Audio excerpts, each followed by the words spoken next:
Bismillahirrahmanirrahim. Bapak Ibu sekalian hormati. Assalamualaikum warahmatullahi wabarakatuh.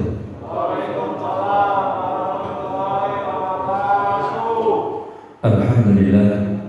Alhamdulillahilladzi hadana li hadza wa ma kunna linahtadiya laula an hadana Allah. Ashhadu an la ilaha illallah wahdahu la syarika lah. وأشهد أن محمدا عبده ورسوله نبي بعده. قال الله تعالى في كتابه الكريم: أعوذ بالله من الشيطان الرجيم. بسم الله الرحمن الرحيم. وما أرسلناك إلا رحمة للعالمين. وقال أيضا: لقد كان في رسول الله أسوة حسنة لمن كان يرجو الله واليوم الآخر وإنك لعلى خلق عظيم. وقال رسول الله صلى الله عليه وسلم: إن الله اصطفى من ولد إبراهيم إسماعيل واصطفى من بني إسماعيل كنانة واصطفى من كنانة قريشا واصطفى من قريش بني هاشم واصطفاني من بني هاشم. صدق العظيم وصدق رسول الكريم ونحن على ذلك من الشاكرين. Jemaah salat maghrib dan isya rahimakumullah.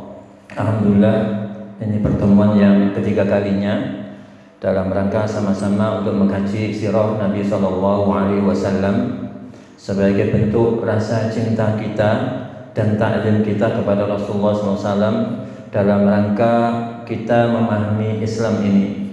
Sebagaimana sebelumnya saya sampaikan bahwasanya salafun salih mengatakan kami diajarkan maghasi Rasulullah di samping Quran dan Sunnah. Kami diajarkan sirah Rasul tentang perang-perang Rasulullah di samping diajarkan tentang Quran dan Sunnah.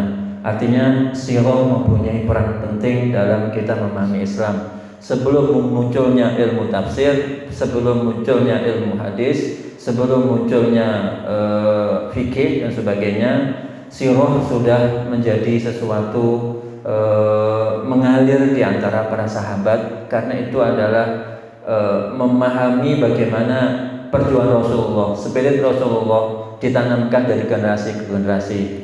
Semoga dengan iktida ini, kita mengikuti jejak ini, kita bisa memahami Islam dengan baik dan mengaplikasikan dalam kehidupan kita sehari insyaallah. Sebagaimana yang sebelumnya saya sudah menyampaikan tentang bagaimana Islam ini dipilihkan tempatnya oleh Allah SWT.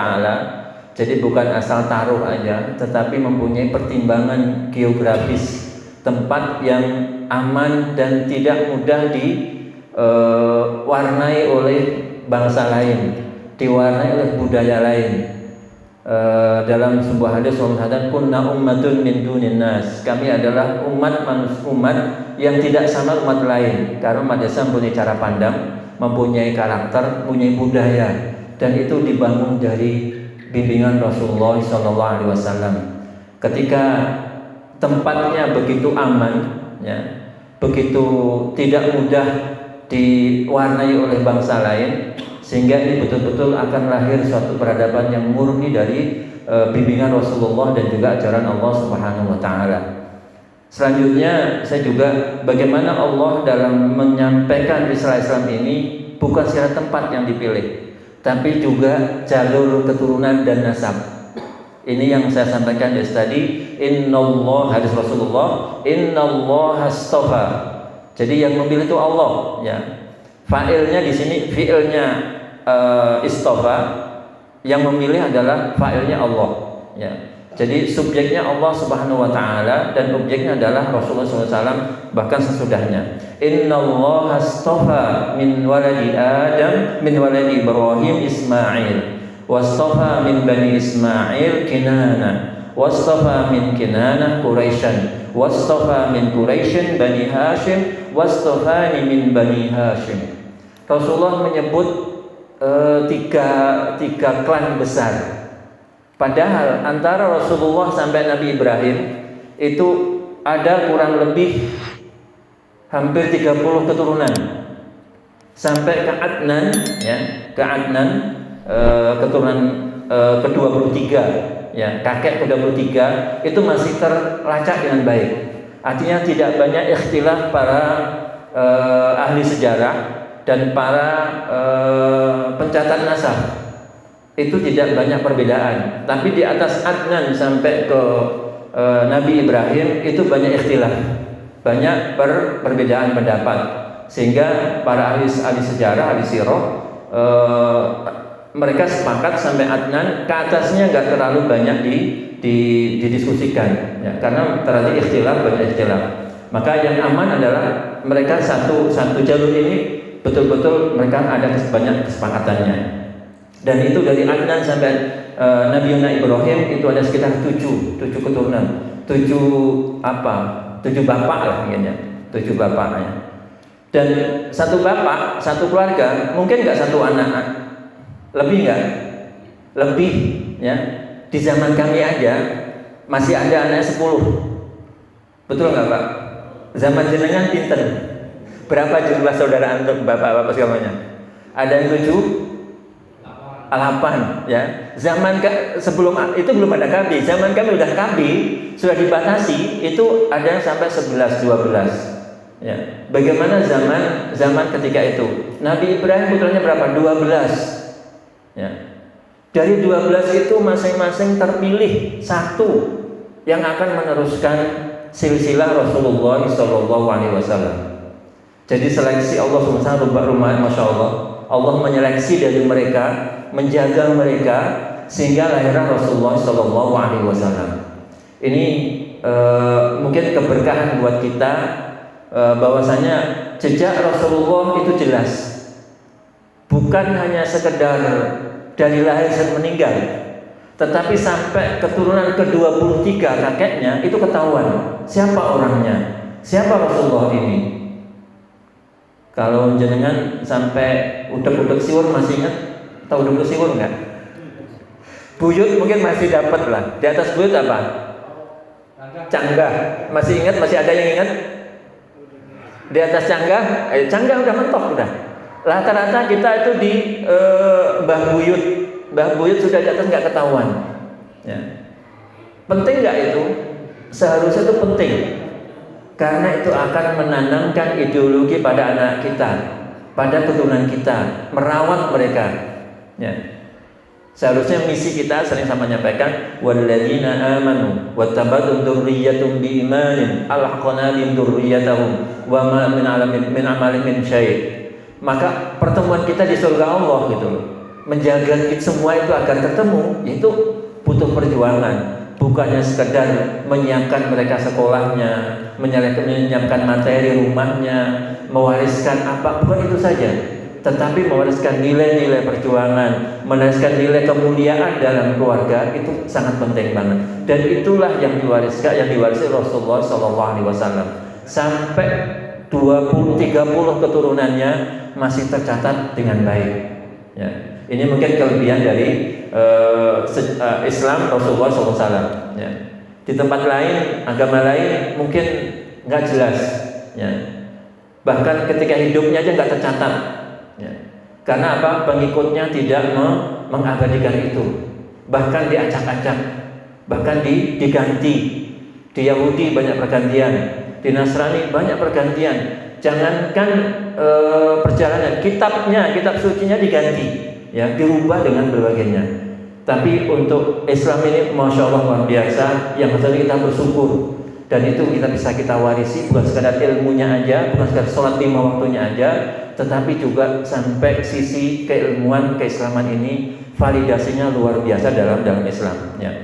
Mungkin nanti kita akan berbicara tentang 3 klan yang besar ini, yaitu Kinanah, kemudian Quraisy, kemudian Hashim. Itu yang disebut Bani Hashim, yang disebut oleh Rasulullah SAW dalam hadisnya. Yang pertama mungkin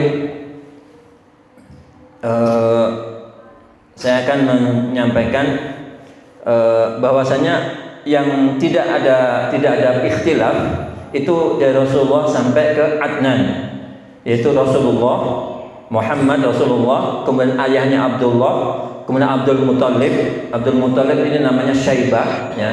Abdul Muthalib itu gelaran, panggilan, ya. Kemudian Hashim, kemudian Abdul Manaf, Qusay, Kilab, Murrah, Ka'ab, Lu'ay, kemudian Fihr, Ghalib, Lu'ay, Malik, Nadir, Mudrikah, Kinanah, Huzaimah, Ilyas, Mudhar, Nizar, Ma'ad, dan Adnan. Ini jalur Rasulullah SAW. Di samping mereka ini keluarganya banyak. Tapi udah dalam sejarah, kalau mau lihat pohon silsilah sejarah, mereka akan banyak banget disebutkan. Keluarganya, saudaranya Adnan berapa orang, kanan kirinya, Ma'ad berapa orangnya. Itu panjang banget nantinya. Cuman inilah yang dicatat oleh ahli sejarah dan memudahkan kita. Sepanjang ini itu jalur Rasulullah SAW betul-betul bersih. Ya, dalam sebuah hadis beliau mengatakan, "Maulidtu min sifahin, bal wulidtu min nikahin." Rasulullah seluruh jalur yang disebutkan tadi semuanya melahirkan keturunannya melalui pernikahan yang resmi, yang halal. Tidak ada jalur perzinahan dalam jalur ini. Ya, tidak ada perzinahan dalam jalur sampai Adnan, sampai Nabi Ibrahim. Semuanya dengan nikah model yang berjalan saat itu. Ya. Kalau antum tengok sejarah sirah jahiliyah, ya, perzinahan itu dianggapnya sebagai yang mudah biasa aja. Satu perempuan baru menghadapi puluhan, nggak ketahuan siapa bapaknya. Untuk mengetahui gimana, maka mereka ada semacam mengukur dengan lihat wajahnya, belum pakai tes darah, tapi mereka melihatnya dari wajahnya, kemudian rupanya, matanya dan sebagainya. Maka ketika itu cocok, maka dianggap ini anak si fulan. Ya, saking hancurnya sistem sosial saat itu. Tetapi jalur Rasulullah terjaga dengan baik kesuciannya hingga Nabi Ibrahim Sallallahu Alaihi Wasallam. Ya, itu yang terjaga dengan jalur Rasulullah Sallallahu Alaihi Wasallam. Ya.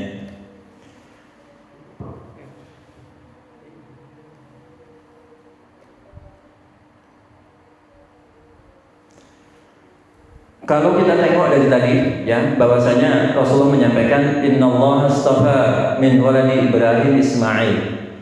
Kemudian dari Ismail Kinanah, ke Kinanah, kemudian ke Quraisy, kemudian ke Bani Hashim, baru masuk Rasulullah SAW. Ya. Dan kata-kata yang digunakan oleh Rasulullah dalam Innallaha astafa, bukan Innallaha ikhtara. Ada perbedaan. Ikhtara wa astafa itu mempunyai perbedaan. Ikhtara artinya memilih juga, istofa itu juga memilih. Tetapi perbedaannya adalah Rasulullah istofa di sini ada seleksi, kayak saripatinya. Sedangkan memilih dalam ikhtara itu membandingkan satu dan lainnya mana yang lebih baik.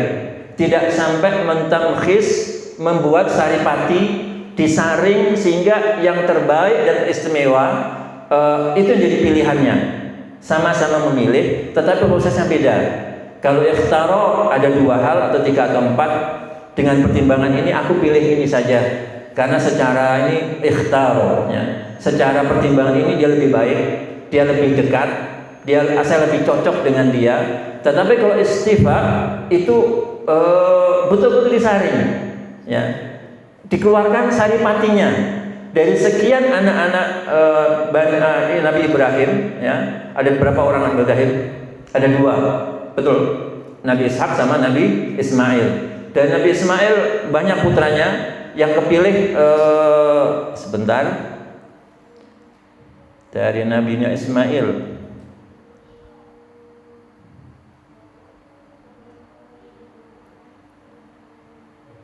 Yang paling ujung Nabi Ismail Kinanah itu jalur sampai ke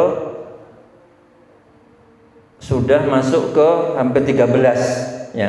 Ada Adnan, ada Ma'ad, ada Nizar, ada Mudhar, ada Huzaimah, ya. Kemudian Kinanah, ya. Dari Ismail yang terakhir dipikir adalah Adnan, kemudian Ma'ad, ya.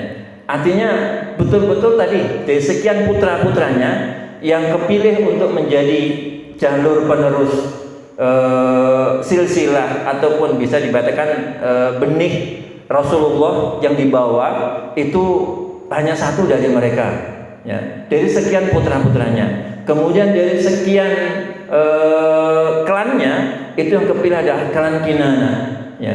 Dari klan Kinana terus sampai yang kepilih di Bani Hashim, ya, di Bani Quraisy, ya, Bani Quraisy. Dari Bani Quraisy kemudian baru kepilih Bani Hashim. Dan dari Kinanah kepada Quraisy itu ada sekitar 1, 2, 3, 4, 5, 6, 7, 8, 9, hampir 10 keturunan. Dari Quraisy ke 1, 2, 3, 4, 5. Dari Quraisy ke Bani Hashim itu ada 1, 2, 3, 4, 5, 6, 7 jalur, 7 keturunan, ya. Artinya proses sepanjang keturunan tadi betul-betul terseleksi, bukan ikhtar salah satunya, tetapi ditamhis, disari matinya, kemudian keluarlah satu klan tersebut, keturunan tersebut. Ini yang menjadikan Rasulullah betul-betul pilihan dari sekian pilihan yang ada. Perbedaan antara ikhtar wastofa, ya. Ya. Dari keturunan Ismail dipilih Kinanah, dari Kinanah ke Quraisy, kemudian Bani Hashim, baru lahirlah Rasulullah Shallallahu Alaihi Wasallam. Insya Allah kita akan mencoba masing-masing kita membedah dari Bani Kinanah. Kenapa sih Kinanah terpilih? Kenapa Quraisy terpilih disebanding lainnya? Dan kenapa Bani Hashim terpilih daripada lainnya? Sebelumnya ke sana ada sebuah ayat yang menyatakan wa yaraka fi taqallubaka fis sajidin. Artinya ada satu tafsir yang menafsirkan ayat ini bahwasanya jalur wa yaraka taqallubaka fis sajidin. Dalam sebuah tafsir, walaupun tidak kuat banget penafsirannya, beliau menyatakan bahwasanya ini adalah taqallub, adalah perpindahan benih Rasulullah, ya. Wa yara taqallubaka fis sajidin, dan Allah melihat perpindahan kamu pada orang-orang yang bersujud. Artinya apa? Bahwasanya keturunan Rasulullah itu terjaga secara jalurnya, termasuk orang-orang yang baik, orang-orang yang tunduk, orang yang sujud, tunduk pada Allah Subhanahu wa taala, bukan orang-orang yang melanggar Allah. Kalau kita tengok di Quraisy sendiri, ada nggak keluarga Rasulullah Bani Quraisy yang menyimpang? Ada. Abu Lahab, Abu Jahal, ya, bahkan tokoh kejahatan, ya. Belum lagi di atasnya, ya. Tetapi dari mereka itu ada di antara mereka wa yara taqallubaka fis sajidin. Perpindahan dari satu klan atau klan dari keturunan selalu dalam posisi orang-orang yang tunduk dan taat kepada Allah Subhanahu wa taala. Ini berarti saya tengok adalah ketika Abdul Muthalib, beliau ketika perang Gajah, masih ingat kisahnya? Apa ucapan Abdul Muthalib? Saya akan hancurkan rumah kamu. Apa jawaban beliau? Ini saya kalau dengar waktu khutbah Jumat di Mesir, saya baru ngeh juga. Jawaban yang luar biasa. Ya, oke, saya tidak akan menghalangi kamu merusak rumah Allah, ya, merusak Ka'bah. Saya hanya meminta bebaskan ternak saya, bebaskan keluarga saya. Kenapa kamu nggak melindungi Ka'bah? Karena Ka'bah ada yang melindungi. Ada Ka'bah, ada yang Rob yang melindungi, yang menjaganya. Artinya dia percaya keluarga itu akan ada Allah Subhanahu wa taala. Karena apa? Millatu Ibrahim itu masih sampai kepada Bani Quraisy dan masih terjaga. Ini sebagai bukti bahwasanya jalur Rasulullah wa yaraqallubaka fis sajidin. Bahwasanya keluarga ini, klan ini, jalur ini masih menyembah Allah, tunduk pada, yakin pada Allah, percaya pada Allah Subhanahu wa taala dengan cara yang tidak dijalani sebagaimana Islam ini mengajarkan syariatnya, tetapi percaya Ka'bahnya dia yang punya, lu mau hancurkan silahkan hancurkan saja, ya. Yang menjaga bukan saya akan menjaga ternak saya, keluarga saya, klan saya. Sedangkan Ka'bah ada yang menjaga, dan itu yakin banget. Yang jadi sebab siapa? Abraha, seorang raja, ya. Kalau seandainya nggak ada keyakinan, kepercayaan, pasti coba antum kebayang Bapak Ibu sekalian, Ka'bah itu dijaga setiap saat, dibersihkan, disucikan, ya. Kemudian kiswahnya dibersihkan setiap tahun, ya. Dan itu satu sisi secara ekonomi Ka'bah itu mendatangkan ekonomi luar biasa buat keluarga Quraisy yang memberikan sikoyah itu mereka, yang menjaga kebersihannya mereka, menjaga keamanan jamaah mereka.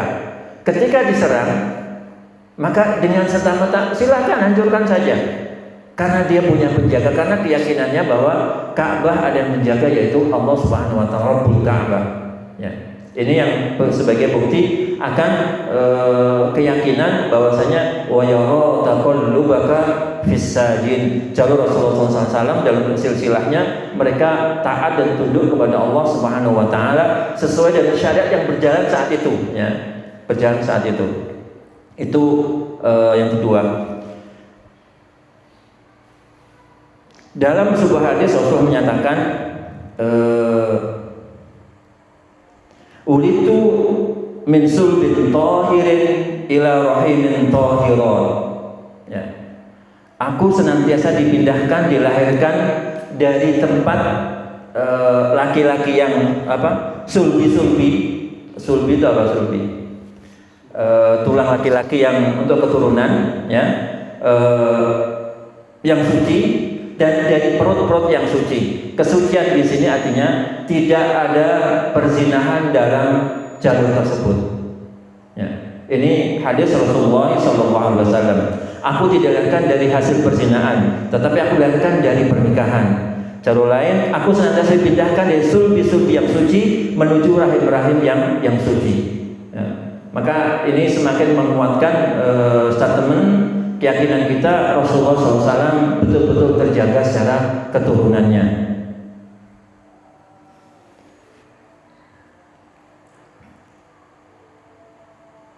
Ini yang saya sampaikan tadi, bahwasanya keyakinan keturunan dari Quraisy itu keturunan Rasulullah meyakini Allah SWT kasus penyerangan Abraha. Kalau kita tengok dalam budaya jahiliyah, ya, saya sampaikan tadi, ya, Rasulullah sudah terjaga, ya, secara moral terjaga, ya. Kemudian yang kedua, ketika akan terjadi penjajahan ataupun penghancuran Abraha, itu digagal Allah Subhanahu Wa Taala. Ya. Sebelum Rasulullah lahir, secara jalur historis terjaga dengan baik. Menjelang kelahirannya, ketika ada diintervensi bangsa lain, Allah juga menyelamatkannya. Ya. Pasukan bergajah satu negara mendatangi sebuah tempat kecil, Mekah. Ada yang pernah umroh? Ya. Antum jangan kebayang bahwasanya Mekah itu saat ini seluas itu. Ya. Zaman itu tuh tidak seluas tempat Rasulullah lahir, itu masih masuk dalam wilayah Ka'bah, wilayah Mekah.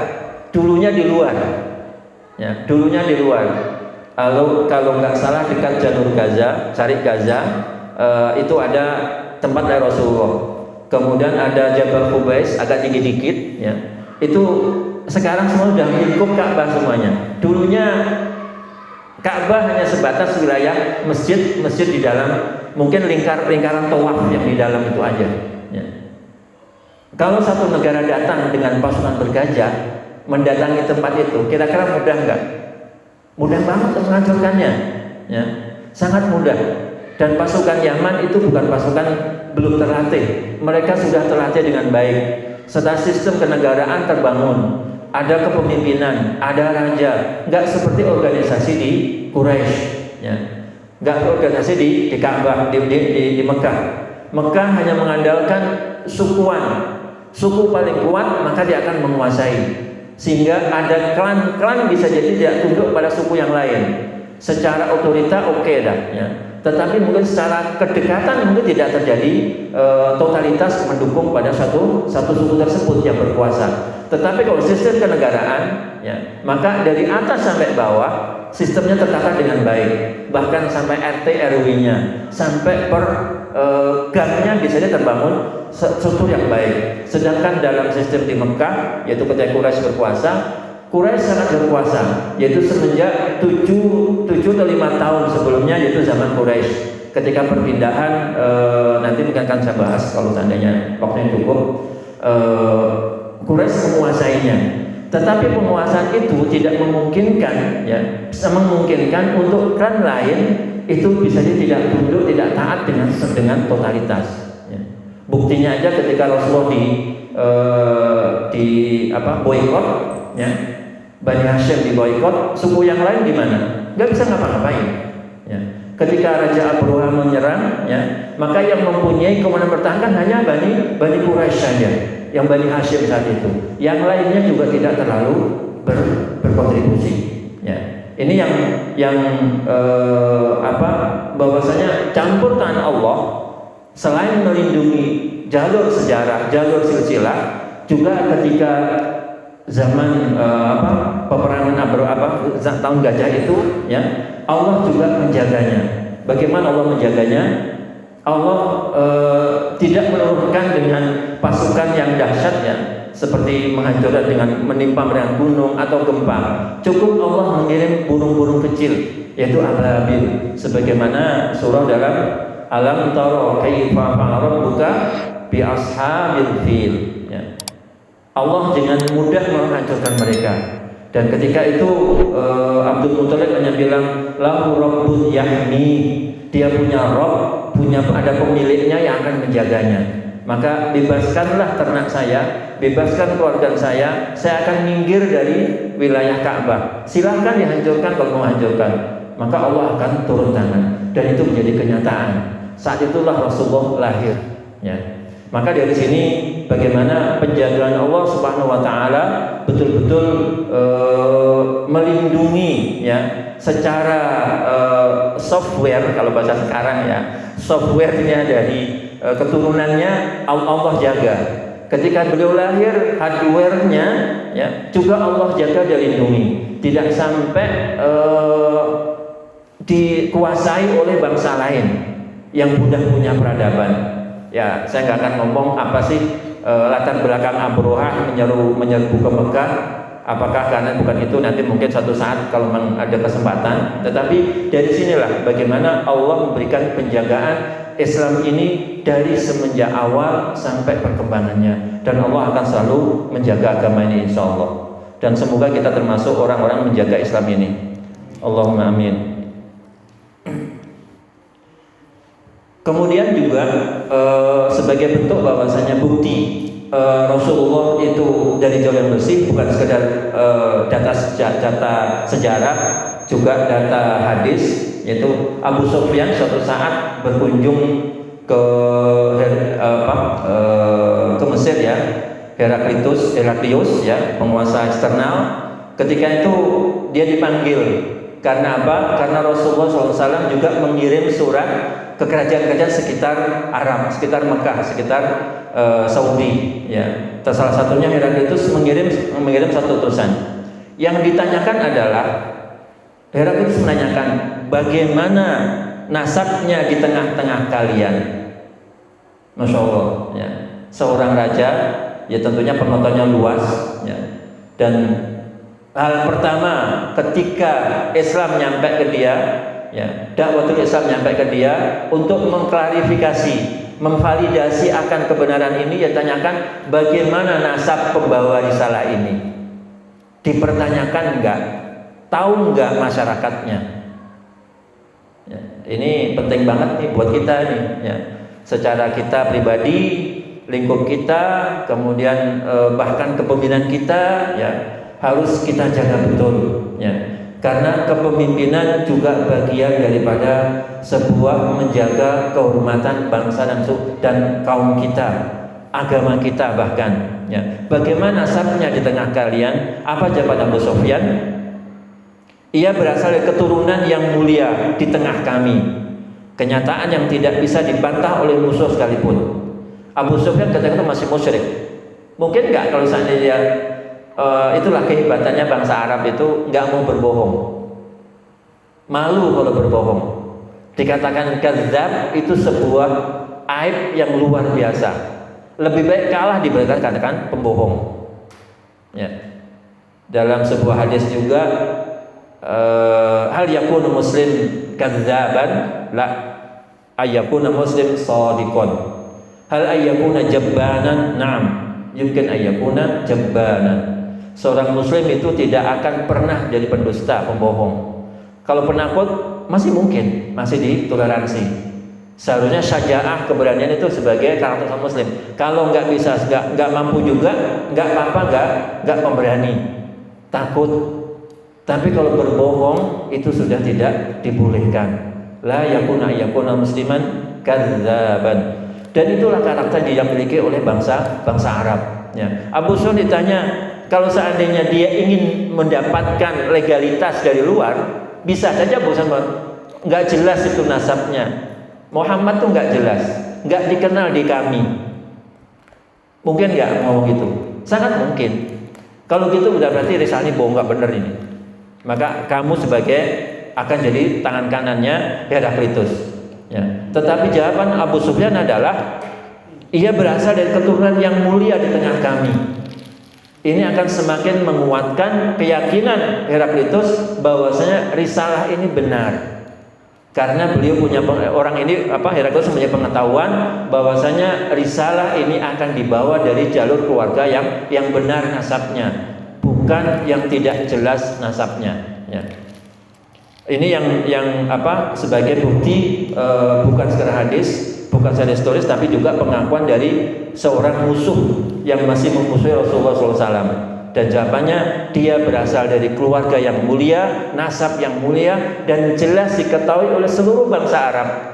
Orang Quraisy semuanya mengetahui siapa Rasulullah SAW, bagaimana nasabnya, bagaimana jalurnya, terang benderang diketahui oleh semua orang. Kalau saya Abu Sufyan bilang nggak jelas, ketika dia pulang dan menyatakan Abu Sufyan mengatakan demikian, maka dia akan dikucilkan dari masyarakatnya dan akan terasing dari masyarakatnya dan dianggap sebagai pembohong. Dan itu yang ditakutkan oleh Abu Sufyan. Maka walaupun dia benci pada Rasulullah, tidak mau ke Rasulullah sebagai Rasul, tidak sebagai utusan Allah, ketika ditanya itu dia menyatakan dengan kebenaran beliau Muhammad dari keluarga yang mulia dan keluarga yang jelas jalurnya. Itu sebagai bukti sejarah. Bapak Ibu sekalian rahmatullah, dalam hal ini keagungan Rasulullah SAW sehingga sangat sempurna secara jalurnya, ya, secara keturunannya, ya. Rinci jalurnya dari Rasulullah sampai ke Adnan ketahuan dengan baik. Bahkan dalam riwayat sejarah mungkin akan sangat jelas banget kalau kita ungkapkan siapa itu Adnan, siapa itu Kinana, siapa Mudhar dan sebagainya, maka bisa kita lacak ya dalam sejarah Arab. Sebagian kisah tentang perpindahan cahaya ke Nabi ini mungkin sebagai bentuk bahwasanya Rasulullah SAW ketika lahir itu ada cahaya yang bersinar, bahkan sampai kelihatan di negeri Yaman, sampai di Son'a, ya. Secara alam memberikan tanda itu. Yang ini mungkin ya sebagai bukan mutlak ya, bisa jadi benar, bisa jadi enggak, karena alam pun juga menyambut Rasulullah SAW sebelum hadirnya ke dunia ini. Kemudian satu yang pun kita pahami bahwasanya nasab di zaman jahiliyah bahkan sampai sekarang bangsa Arab itu betul-betul sangat menjaga dan bangga, ya. Yang seharusnya kita juga harus bangga dengan nasab kita, tetapi dia mutlak hanya sampai di situ.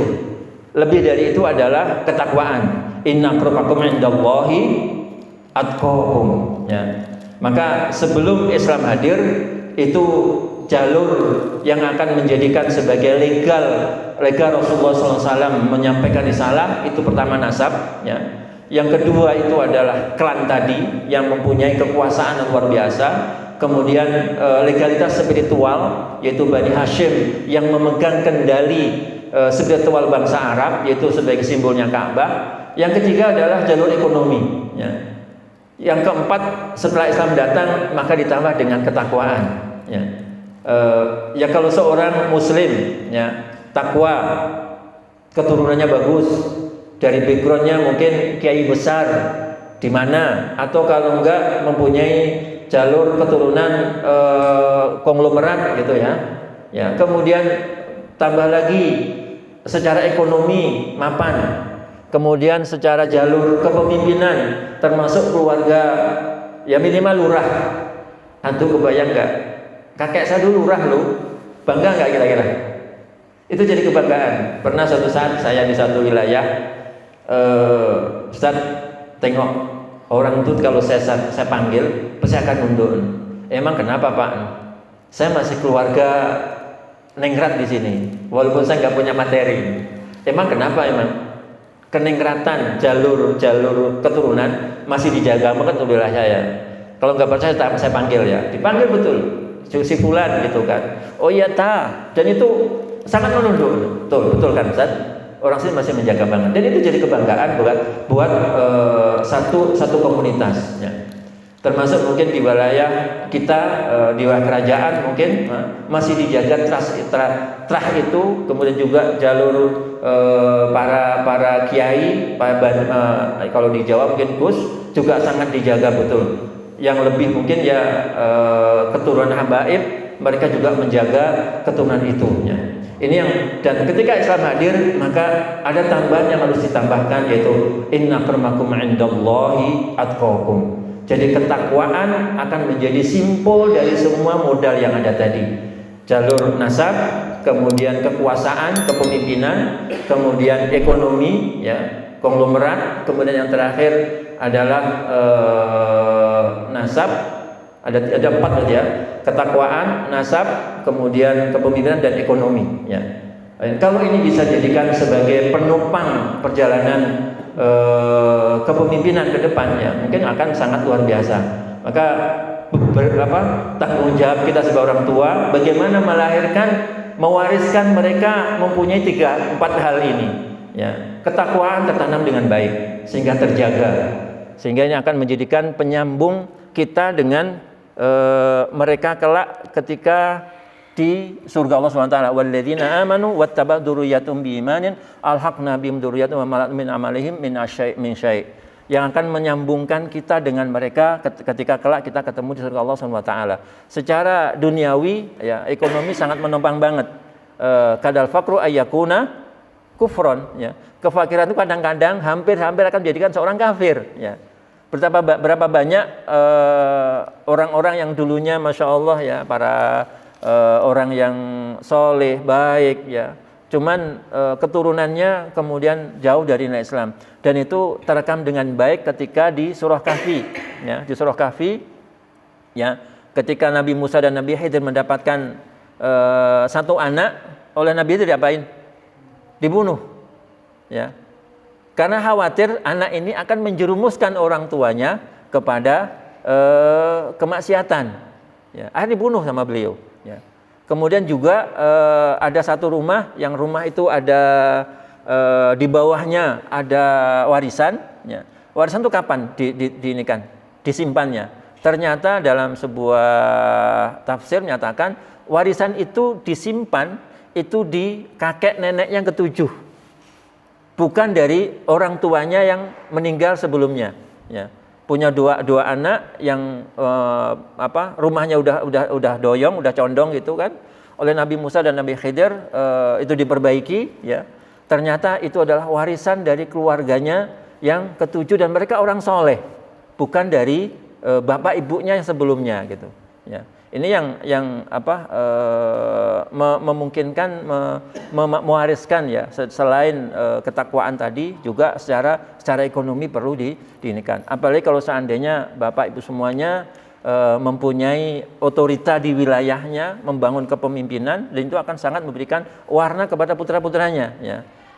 Kepemimpinan kita akan ditengok oleh mereka. Bapak saya lurah loh, bapak saya apa ya, punya posisi, dan itu bisa menjadi sebuah bekal buat putra-putranya kelak insya Allah. Dan itu yang menjadi bekal Rasulullah SAW. Itu yang tentang jalur Rasulullah SAW. Selanjutnya mungkin saya akan menyampaikan tentang siapa sih Kinanah. Atau ada pertanyaan sebelum masuk Kinanah? Bapak sekalian, lanjut. Oke, lanjut ya tentang kinanah. Bentar.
Saya sampaikan tadi bahwasanya proses penyaringan yang dilakukan oleh Allah Ta'ala dari Nabi Ibrahim, Ismail, kemudian setelah kurun ke-7 kalau nggak salah atau ke-5 itu muncullah Bani Kinanah ya. Bani Kinanah yang dalam hadis tersebut ya sebagai bentuk istifa Allah Subhanahu wa Ta'ala.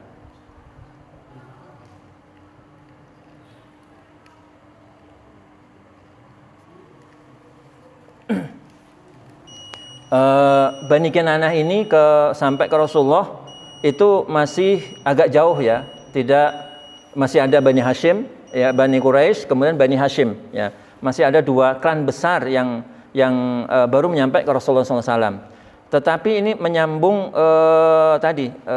dari Adnan ke Kinanah itu terseleksinya dari sekian klan yang ada, itu Kinanah lah sebagai pilihan dari jalur Rasulullah Sallallahu Alaihi Wasallam.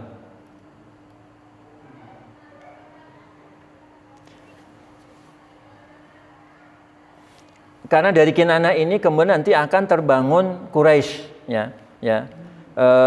Dari Bani Nadir, Nadir adalah Quraisy. Siapa yang berasal dari keturunannya maka adalah Quraisy. Dalam sebuah catatan Ibnu Hisham mengatakan bahwasanya An-Nadir adalah Quraisy. Siapa yang berasal dari keturunannya maka ia adalah Quraisy, dan siapa yang bukan dari keturunannya maka dia bukan Quraisy.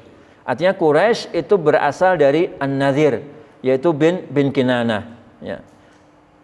Tetapi ayah An-Nadir titik mulai yang merajut identitas komunitas suku Quraisy.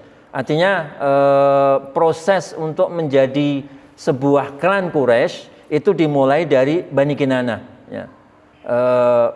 Sebelumnya ada kalau di dalam sebuah klan suku ya, dalam sebuah klan yang bentuk suku-suku terjadi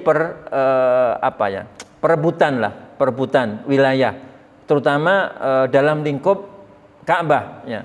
Karena Mekah sendiri Ka'bah mempunyai peran yang besar banget dalam sisi ekonomi, kemudian popularitas ya. Karena hampir dari pedagang dari Syam, kemudian dari Yaman, itu jalurnya adalah melalui Mekah ini. Dan sebagai titik pusatnya adalah di Mekah, di Ka'bah ini. Selain karena ada sumber air di sana dan tempat peristirahatan, juga terdapat tempat yang mulia yaitu Ka'bah ya. Sehingga siapapun yang memegang Ka'bah maka akan punya peran besar ya. Perannya akan besar karena apa? Informasi, komunikasi, berita ya, ada apa di sana, itu semua akan dirangkum dalam sebagai penguasa ya. Semakin banyak informasi maka semakin orang itu semakin cerdas, semakin pinter, semakin bisa memperhitungkan, semakin punya banyak data. semakin terisolir dari informasi, maka akan berkutat dan mungkin tidak banyak hal yang bisa akan berkembang. Apalagi zaman sekarang ya, kalau internet dimanapun bisa diakses. Nah, ketika itu kalau tidak ada jalur pertemuan orang, maka informasi akan mandek. Ya. Contohnya di Baduy, tinggal di tengah di padang pasir. Ya. Maka yang akan terjadi kalau nggak ada orang lewat, maka nggak akan tahu apa yang terjadi. Ya. Zaman itu ya, kalau zaman sekarang ada apa di sana? Di Jakarta ada ini, ada demo, ada kejadian, kebakaran, ada ini. Nggak nyampe 10 detik ya, itu udah nyampe ke kita bisa jadi. Ya. Bisa lewat saudara kita, lewat WA, atau gampang banget. Ya. Kalau zaman itu, maka itu tidak semudah itu. Ketika ada persilangan perdagangan, ada jalur perpindahan dari Yaman, Syria, Syam, maka semua pertemuan itu ada di Mekah, di Ka'bah. Dan itulah yang akan mereka himpun sebagai bahan informasi yang sebagai penguasa dan itu dimulai dari zaman Kinanah. Ya. Dan lebih dahsyat lagi ketika Quraisy memegang peran itu. Ya. Artinya secara jalur mata rantai kepemimpinan itu bukan dibangun dadakan, tapi sudah terbentuk dari zaman Bani Kinanah. Ya.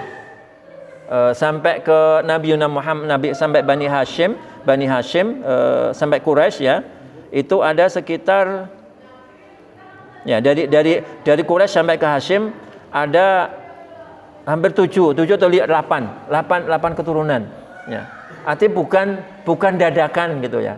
Sudah diproses.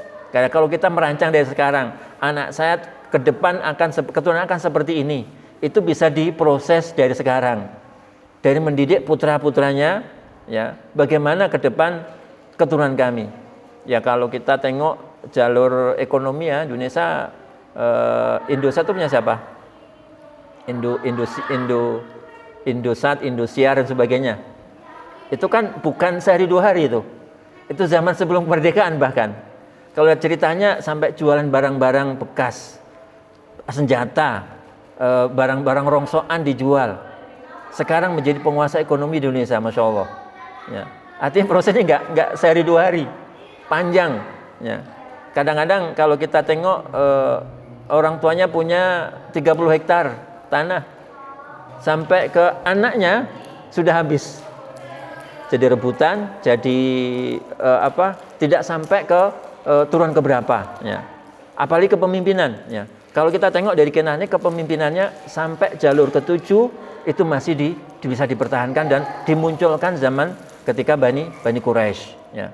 Artinya ada sebuah usaha dan sebuah kesungguhan agar keturunan ataupun kepemimpinan itu bisa dilanjutkan dan diteruskan. Itu tentang Kinanah ya.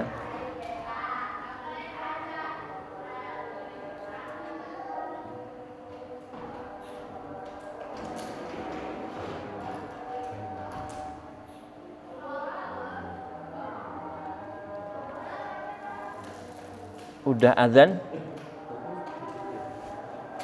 Mau lanjutin dulu, Ustaz? Gimana Bapak? Langsung komat ya nanti ya. Oke. Hadir.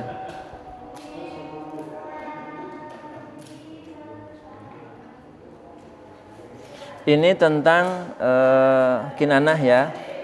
Bahwasanya kepemimpinan itu sudah mulai dibangun zamannya Bani Kinanah ya. Karena Kinanah menjadi satu klan, bukan satu orang seseorang itu kemudian, tapi menjadi satu klan, jadi simbol sebuah komunitas ya. Itu tentang Kinanah.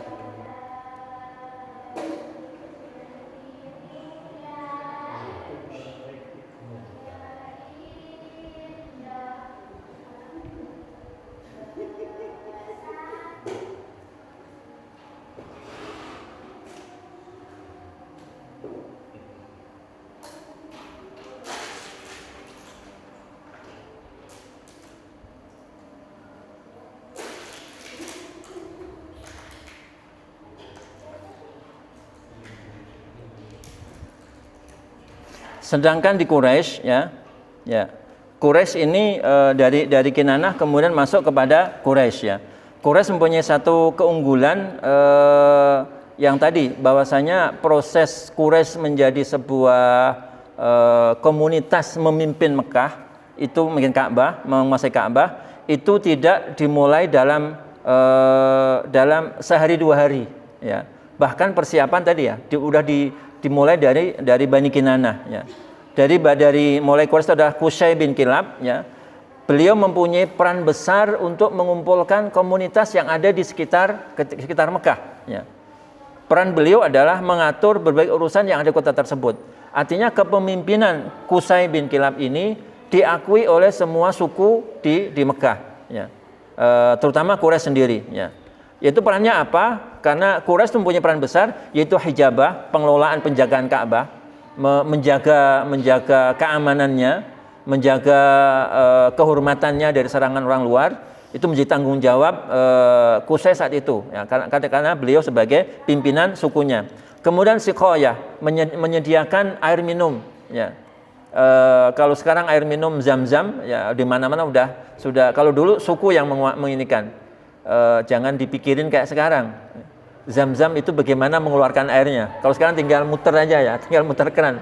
Kalau zaman itu semua jamaah haji ditanggung airnya oleh Qusay, oleh Quraisy. Dengan menimba, belum ada mesin ya. Mengeluarkan air Zam-Zam untuk dikeluarkan untuk jadi minuman ya. Tanggung jawabnya ada di sebagai penguasa Ka'bah. Kemudian rifadah, penjamin makanan bagi jamaah. Mereka yang datang ke Ka'bah itu mereka dijamin makanannya. Jangan kebayang Mekah itu bukan daerah pertanian, padang pasir. Berarti kalau pengen menyiapkan makanan harus mendatangkan dari luar Ka'bah, di luar Mekah. Ya. Untuk mendatangkan itu butuh komunikasi, butuh transportasi dan sebagainya. Ya. Kalau kita buat kepanitiaan aja dah, sibuknya kayak apa? Ada penanti Isra Mi'raj, surat dan sebagainya, dan itu rutin setiap tahun. Ya. Jamaahnya ribuan, bukan 1-2 orang. Ya. Dan bisa jadi mereka tuh semua ditanggung seperti tamu, dijamin oleh kaum Bani Quraisy ya. Kemudian liwak kepemimpinan simbolik dalam peperangan. Ketika ada sesuatu yang menimpa Ka'bah, menimpa Mekah, maka yang tampil pertama adalah Bani Quraisy. Ya, makanya peran-perannya besar banget. Itu yang dimulai dari Qusay bin Kilab. Ya. Qusay bin Kilab merangkul semua suku untuk mengajak mereka untuk melindungi dan memimpin pemimpin di Mekah gitu kan. Kemudian qiyadah dan kepemimpinan, ekspedisi perjalanan keluar, perdagangan dari Mekah ke Syam atau dari Mekah ke Yaman, maka peran itu ditanggung, bebannya adalah di Bani Quraisy, yaitu di Qusay bin Kilab, dan itu sudah dimulai dari zamannya Qusay bin Kilab. Kemudian dibentuklah zamannya Qusay bin Kilab ini Nadwah, satu forum tempat rapat. Ada permasalahan genting, mereka semua berkumpul dalam satu tempat. Termasuk Darun Nadwah ini salah satunya dipakai untuk membuat makar membunuh Rasulullah SAW ketika sebelum hijrah. Ya. Dan itu berlangsung dari zaman Kilab, Qusay bin Kilab sampai ke Bani Hashim. Peran Nadwah ini masih dipakai. Ya. Dan itu mungkin termasuk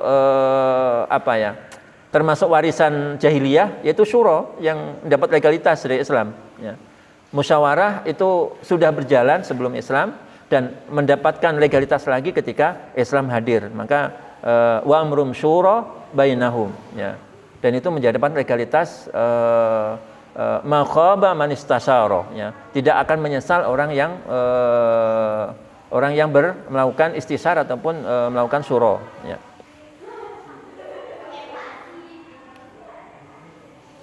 Kemudian yang faktor-faktor yang menjadikan Quraisy unggul adalah pertama, Quraisy menguasai spiritual bangsa Arab. Simbolnya apa? Itu Ka'bah ya. Ka'bah itu sebagai sentral spiritual. Semua orang datang ke Ka'bah untuk beribadah. Ya. Walaupun ibadahnya juga belum banyak penyelewengan. Ya. Sebelum Islam hadir, orang tawaf itu kadang-kadang nggak berpakaian. Ya.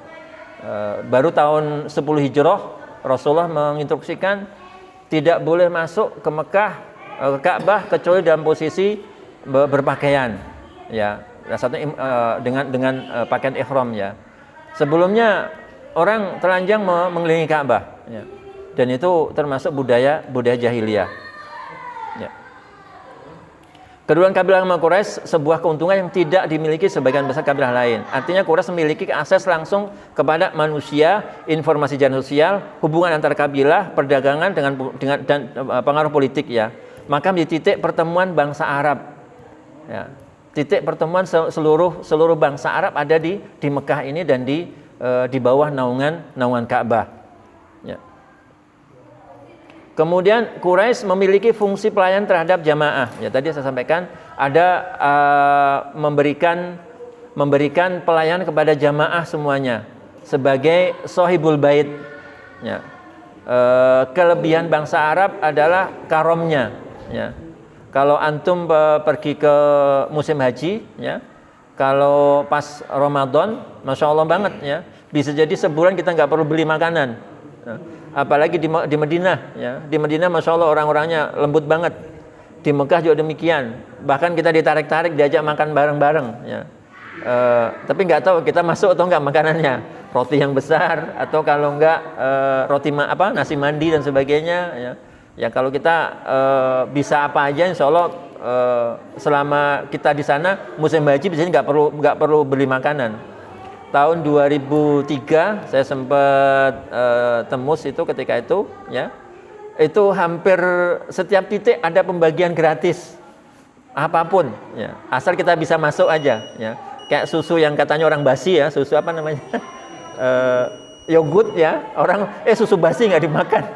Padahal yogurt enak banget, ya, yang bisa kita konsumsi, ya. Tapi kan orang Indonesia kan nggak terbiasa itu kan, ya. Kemudian apalagi roti dan sebagainya, masya Allah bertebaran banget, ya. Itulah kelebihannya di Mekah, ya. Musim haji orang-orang berlomba-lomba untuk memberikan pelayanan dan hidangan-hidangan yang luar biasa. Ada beberapa keluarga besar bahkan sampai sekarang masih berjalan itu dari Aceh, hampir setiap tahun mereka gratis asramanya, hotelnya gratis, pulang dikasih uang lagi, ya. Dan itu ternyata juga dari donatur yang bermula mereka juga sangat perhatian dari orang Aceh sendiri, ya. Ini yang mungkin termasuk karam yang ada di bangsa Arab. Kemudian Quraisy mengembangkan jaringan perdagangan, ya. Dalam sebuah ayat li'ila fi Quraisy ila fi rihlatasy syita'i washaif, yaitu perjalanan kaum Quraisy dari nanti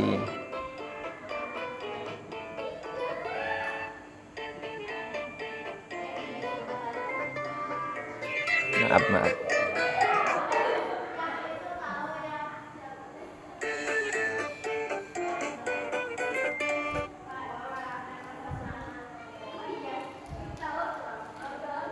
Sebentar.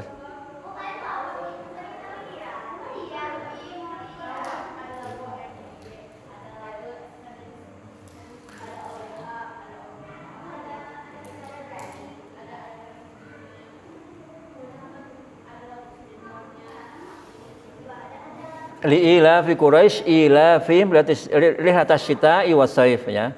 Antara musim dingin musim panas, perbedaan antara Syam dan juga ke Yaman, dan itu menjadi satu perjalanan yang menambah informasi dan juga legalitas kaum Quraisy di wilayah Arab. Kemudian yang keempat adalah memiliki pengalaman diplomasi antar kabilah, ya tadi saya sampaikan bahwasanya dari Kilab, Qusay bin Kilab itu sudah terbangun. Jadi orangnya itu kaum Quraisy mempunyai kapasitas untuk berkomunikasi dan diplomasi. Ya kalau dari kita mungkin memang dia bapaknya mangkennya kayak gitu, ya. Memang bapaknya petani semuanya, ya. Padahal itu bisa diasah dan dikembangkan. Dia mempunyai bakat mampu berdialog dengan baik, bisa ceramah. Bapaknya dalang, anaknya jadi dalang, betul nggak, Pak? Ya, kayaknya gen itu menurun. Padahal itu bisa dikembangkan dan bisa diasah gitu loh. Ya, kalau sudah punya gen, punya keturunan gitu kan, ya mungkin dari kecil sudah terbiasa. Ya, anak Kiai Gus terbiasa bapaknya ceramah dan punya komunitas, orang pede aja, sudah punya kepedean dari semenjak kecilnya gitu loh. Apalagi punya media yang ada di sekitarnya untuk menyampaikan. Ya. Padahal anak kita pun juga bisa berkembang, walaupun kita bukan dari komunitas orang-orang yang mungkin tadi tinggal bagaimana mengasahnya. Tidak harus satu keturunan, bisa di keturunan kedua, ketiga, keempat, bahkan kelima nantinya. Ya. Ini yang perlu kita persiapkan. Dan Quraisy mempunyai pengalaman itu, dan dimulai tadi semenjak dari Qusay bin Kilab. Ya. Hampir 7 keturunan selalu memegang peran besar kepemimpinan di Mekah. Sehingga ini menjadi kebiasaan mereka. Kemudian Quraisy juga mempunyai kemampuan konsul internal. Artinya secara kesukuan internal, ya, Bani Quraisy itu bisa dikondisikan, mempunyai kekompakan. Ya. Kita baru di anak-anak kita aja, ya. Ada yang ini, ada yang itu, ada permasalahan kecil tentang warisan, sudah nggak ketemu. Naudzubillah, ya. Bagaimana kita mengurus lebih besar lagi gitu, ya. Ya seharusnya anak-anak kita, ya kalau saya kebayang ya, kami lagi merintis juga nih. Kalau punya apa yang sudah di sisa apa yang kita siapkan saat ini, anak kita tuh mewarisinya dan dikembangkan gitu. Kalau udah punya satu rumah, bisa jadi anak ke depan akan punya 2-3 rumah, ya. Bukan satu rumah dipecah jadi 10 atau jadi 5, seharusnya bertambah gitu loh. Itu yang harusnya kita kembangkan. Siap ya. Ya.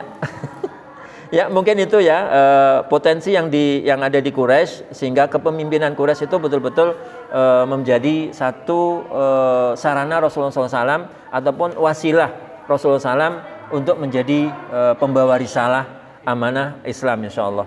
Itu aja mungkin dari saya. Mohon maaf atas kekurangannya. Astagfirullahaladzim. Assalamualaikum warahmatullahi wabarakatuh.